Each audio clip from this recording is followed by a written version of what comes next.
and 15 a.m. Eastern Standard Time for all of South Carolina.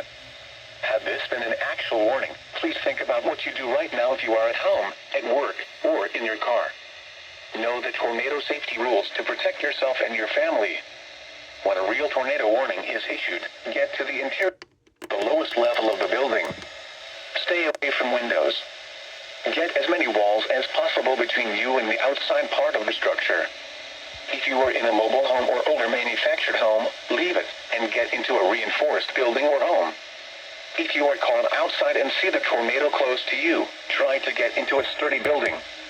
This test tornado warning is conducted to allow schools, businesses, emergency managers, and the public to exercise their tornado safety procedures. Once again, this practice test tornado warning message will remain in effect until 9:15 a.m. Eastern Standard Time. There will be no follow-up statements issued.